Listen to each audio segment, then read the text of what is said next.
Every morning, while the retail market is obsessing over a 2% shift in NVIDIA's stock price, a far more significant transaction is happening in the suburbs of Ohio, the industrial parks of Texas, and the small towns of the Midwest.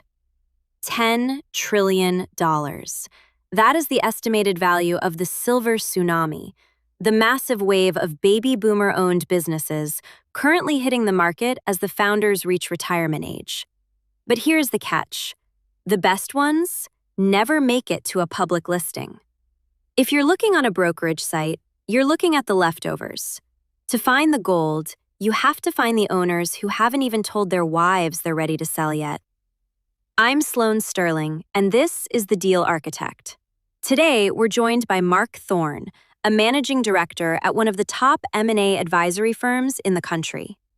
Mark, you've closed over $500 million in unsexy business acquisitions. Let's start with the hard truth. Why is the public market for small businesses a trap right now? It's good to be here, Sloane. Look, it's a trap because of the broker premium. The second a business is listed on a platform like BizBuySell, it's poked, prodded, and bid up by 1,000 searchers who all read the same book. You end up paying a 5 times or 6 times multiple for a business that should have been a 3 times. You're fighting for crumbs. The real wealth is made in the quiet market. The quiet market. I love that term. So let's paint a picture. I'm a high earner with $200,000 in the bank. I want to buy a $2 million HVAC or plumbing company that's been around for 30 years. How do I find the guy who is ready to retire but hasn't called a broker? You don't find them with a digital ad. You find them with a physical map and a letter. These guys, let's call the owner Bob.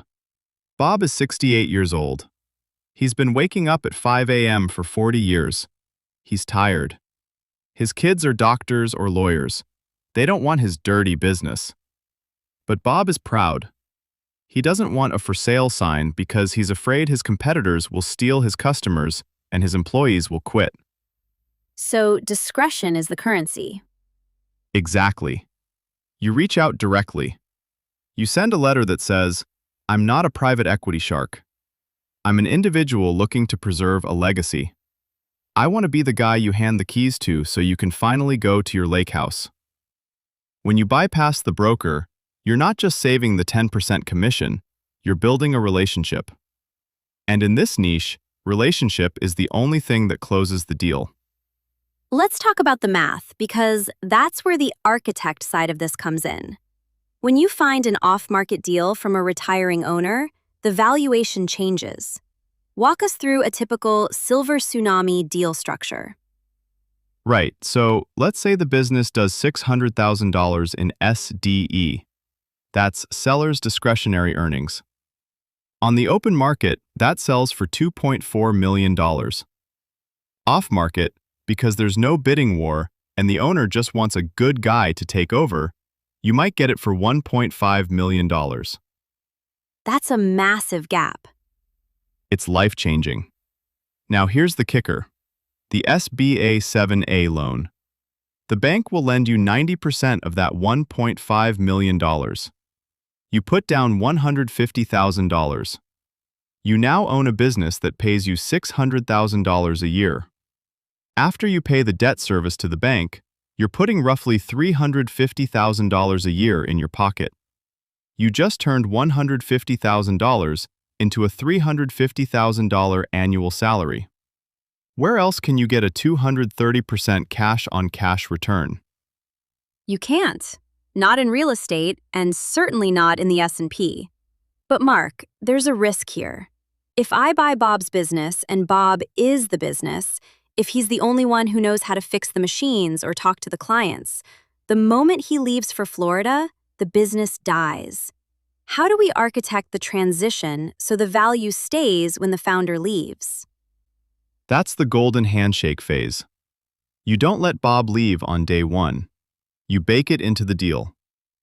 You keep 10% or 20% of the purchase price in a seller note. You tell him, "Bob, I'm going to pay you this last $200,000 over the next 2 years. but only if the revenue stays flat. Suddenly, Bob is your biggest cheerleader. He stays on as a consultant for 6 months, introduces you to every major client, and teaches you the tribal knowledge that isn't in the manuals. It's moving from buying a job to owning a system. Precisely.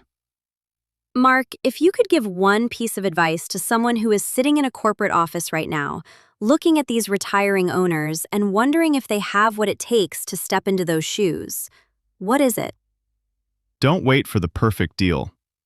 The perfect deal is a myth manufactured by people who are afraid to sign a personal guarantee. Find a business with bad marketing, old software, and a tired owner. That's not a risk. That's an opportunity for an immediate 20% growth the day you take over. Focus on the friction. That's where the profit is. Mark, thank you for pulling back the curtain on the silver tsunami. To those listening, the map is not the territory. The businesses you see on your daily commute are the largest untapped asset class in the world. Next week, we're going to look at the boring business checklist, the 12 questions you must ask before you look at a single balance sheet. I'm Sloane Sterling. Build the deal, or the deal builds you.